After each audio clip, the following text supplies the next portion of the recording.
Dia 3. O que dirige sua vida? Percebi que o que faz os homens correrem atrás do sucesso é a inveja. Eclesiastes capítulo 4, versículo 4. O homem sem propósitos é como um barco sem leme, um vira-lata, um nada, um ninguém. Thomas Carlyle. A vida de todo indivíduo é dirigida por algo. A maioria dos dicionários define o verbo dirigir como guiar, controlar, direcionar. Se você está dirigindo um carro, batendo um prego ou chutando uma bola, estará naquele momento guiando, controlando e direcionando.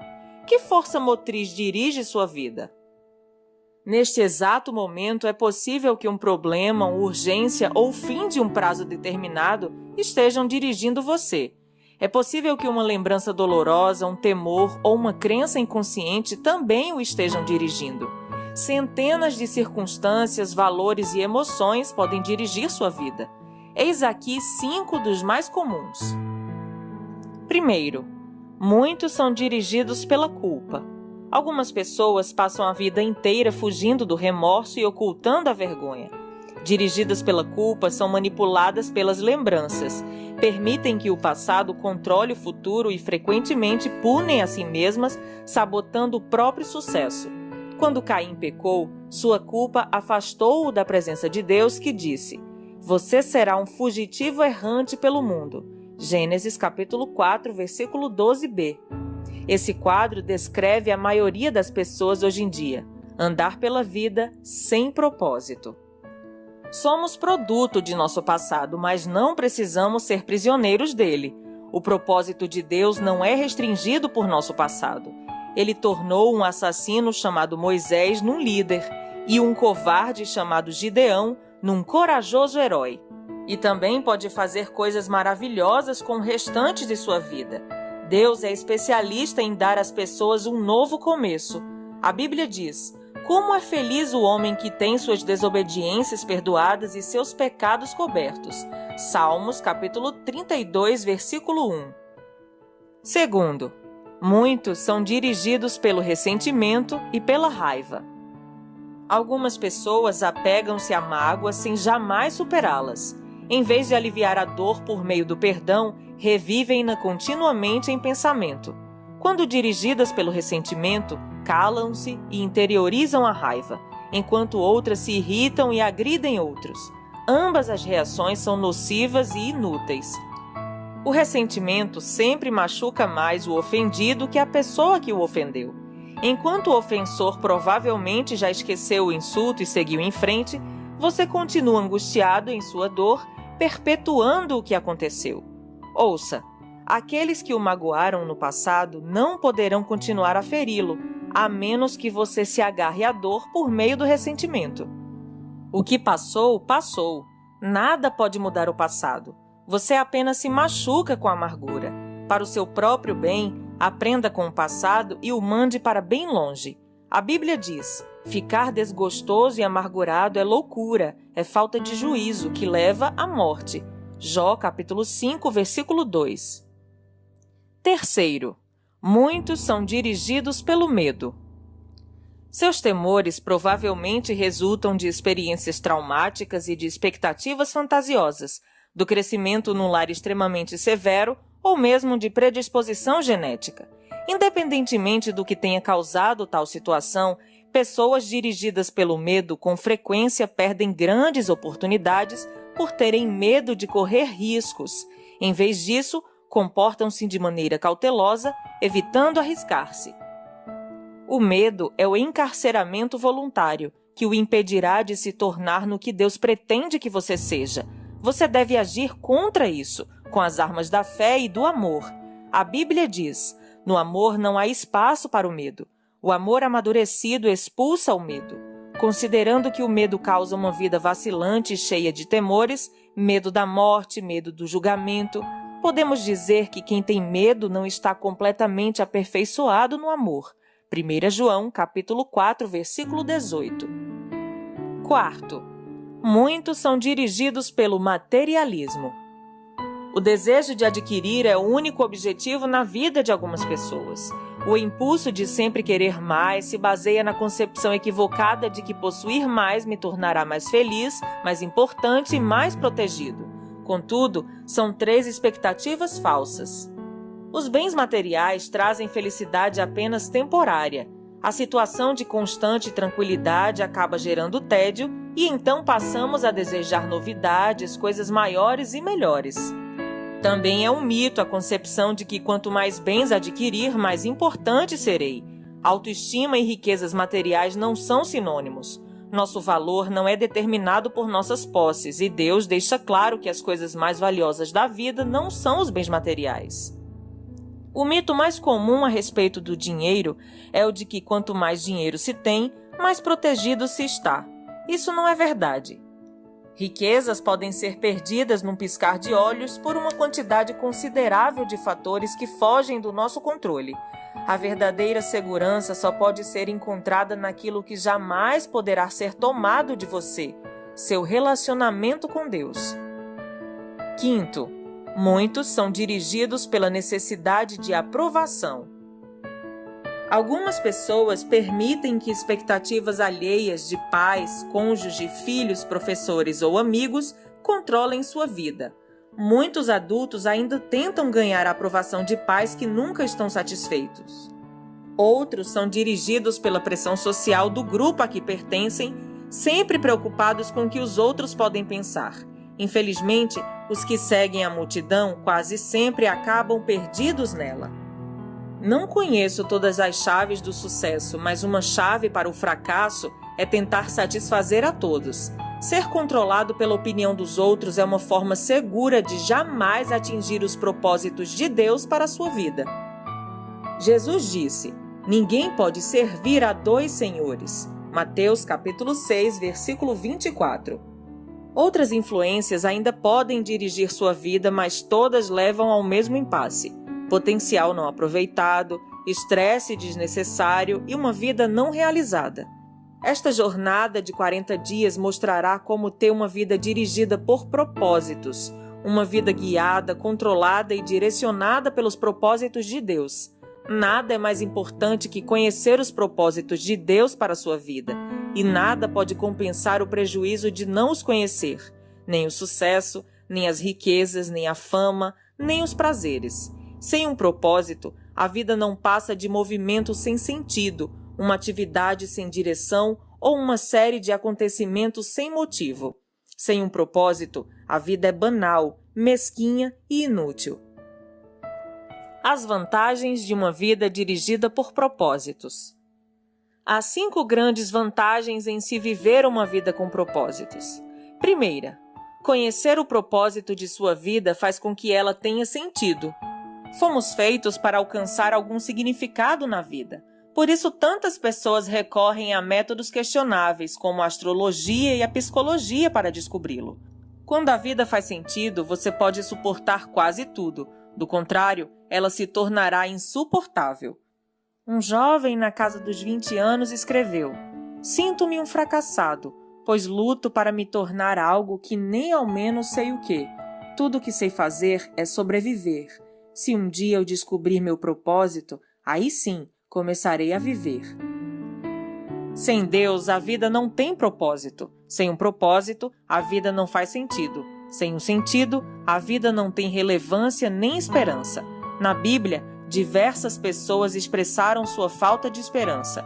Isaías queixou-se: "Tenho me afadigado sem qualquer propósito. Tenho gastado minha força em vão e para nada." Isaías capítulo 49, versículo 4a. Jó disse: "Meus dias são vazios e sem esperança." Jó capítulo 7, versículo 6. E detesto a vida, não quero mais viver. Deixa-me em paz, pois a minha vida não vale nada. Isso está em Jó capítulo 7, versículo 16. A maior de todas as tragédias não é a morte, mas a falta de propósitos na vida. A esperança é tão essencial para a vida quanto o ar e a água. É preciso esperança para lutar. O Dr. Bernie Siegel descobriu que poderia prever qual dos pacientes com câncer apresentaria melhoras ao perguntar: "Você quer viver até os 100 anos de idade?" Os que tinham profunda noção de propósito de vida respondiam que sim, e eram aqueles com maiores probabilidades de sobrevivência. A esperança é resultado de se ter um propósito. Se você tem se sentido sem esperança, não desista. Mudanças maravilhosas acontecerão em sua vida quando você começar a viver com propósitos. Deus diz: sei os planos que tenho para vocês, planos para o bem, não para lhes causar aflição. Eu lhes darei esperança e um futuro promissor. Jeremias, capítulo 29, versículo 11. Talvez você esteja com a sensação de estar enfrentando um problema insolúvel, mas a Bíblia diz: Deus é capaz de fazer muito mais do que nós jamais ousaríamos pedir ou mesmo imaginar, infinitamente além de nossas mais sublimes orações, anseios, pensamentos ou esperanças. Efésios capítulo 3, versículo 20. A segunda vantagem: conhecer seu propósito simplifica a vida. Ele define o que você faz e o que não faz. O propósito é o padrão pelo qual você avalia suas ações para saber as que são essenciais e as que não são. Basta perguntar: essa ação me ajudará a cumprir o propósito de Deus para a minha vida? Sem um propósito claro, ficamos sem alicerce para fundamentar as decisões, dividir o tempo e empregar os recursos. A tendência será tomar decisões com base nas circunstâncias, nas pressões do momento ou nas variações de humor. Quem não conhece seu propósito exagera nas atividades e isso causa estresse, fadiga e conflitos. É impossível fazer tudo o que as pessoas querem que você faça. Seu tempo é suficiente apenas para fazer a vontade de Deus. Se não consegue realizá-la por completo, significa que está tentando fazer mais do que Deus pretendia que fizesse, ou possivelmente está assistindo muito a programas de televisão.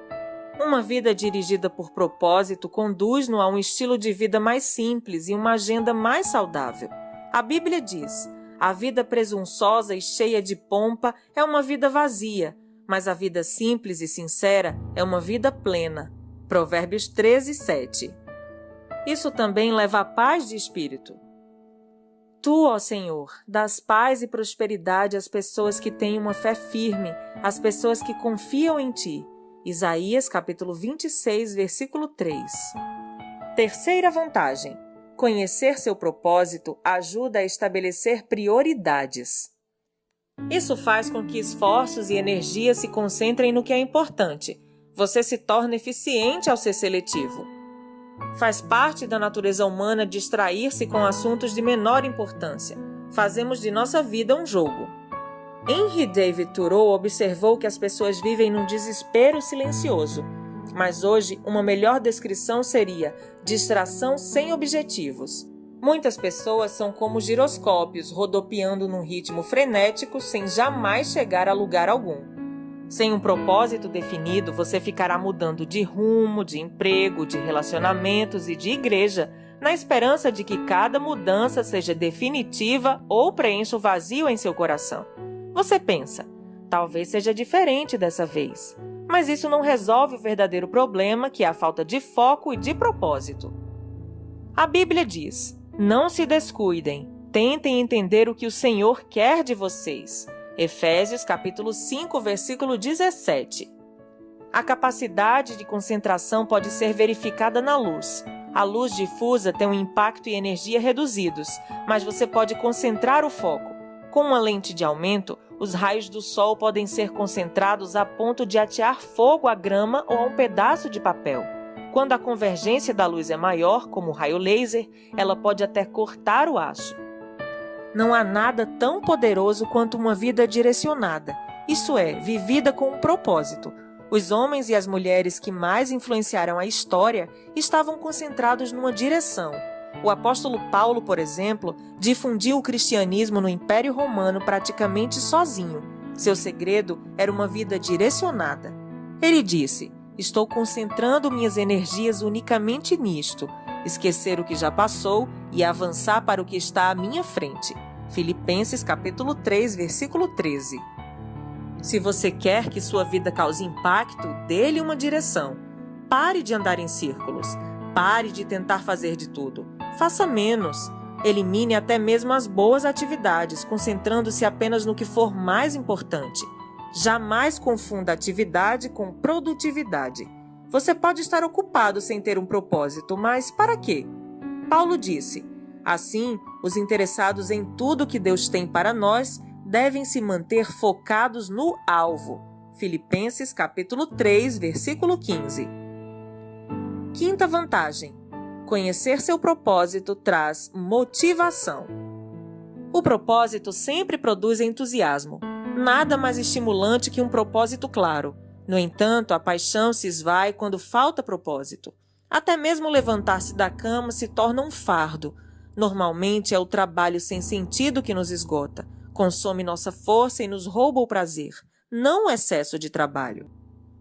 George Bernard Shaw escreveu: esta é a verdadeira alegria da vida, ser usado para um propósito reconhecido por você mesmo como grandioso, ser uma força da natureza em vez de um amontoado inconstante e egoísta de ressentimentos e lamentações, sempre reclamando que o mundo não se esforça para torná-lo feliz. Conhecer seu propósito irá prepará-lo para a eternidade. Muita gente passa a vida tentando criar um legado. Tais pessoas querem ser lembradas depois que partirem. Entretanto, o que em última análise mais importa não é o que os outros dizem sobre sua vida, mas o que Deus diz. O que as pessoas não percebem é que todas as realizações acabam sendo superadas, recordes são quebrados, reputações não subsistem e homenagens são esquecidas. Na faculdade, a meta de James Dobson era ser o campeão de tênis da instituição. Ele se sentiu orgulhoso quando viu sua taça exposta no local de destaque na sala de troféus da faculdade. Anos mais tarde, alguém lhe enviou o troféu pelo correio. Eles o haviam achado numa lata de lixo durante uma reforma na escola. James disse: um dia, todos os seus troféus serão jogados no lixo por alguém. Viver para criar um legado é um objetivo sem perspectiva. Uma utilização mais sábia do tempo é construir um legado eterno. Você não foi posto nesse mundo para ser lembrado. Você foi colocado aqui a fim de se preparar para a eternidade. Chegará o dia em que você estará diante de Deus e Ele fará uma auditoria em sua vida, um exame final, antes que você ingresse na eternidade. A Bíblia diz: lembrem-se, cada um de nós comparecerá diante do tribunal de Deus. Sim, cada um de nós terá de prestar contas de si mesmo a Deus. Romanos capítulo 14, versículos 10 e 12. Felizmente, Deus quer que passemos no teste, por isso nos deu as perguntas antecipadamente. Pela Bíblia, entendemos que Deus nos fará duas perguntas fundamentais. Primeira, o que você fez com meu filho, Jesus Cristo? Deus não irá perguntar sobre sua formação religiosa ou visão doutrinária. O único ponto importante será: você aceitou o que Jesus fez por você? Aprendeu a amá-lo e a confiar nele? Jesus disse: eu sou o caminho, a verdade e a vida. Ninguém vem ao Pai a não ser por mim. João capítulo 14, versículo 6. Segunda, o que você fez com o que eu lhe dei? Isto é, o que você fez com sua vida?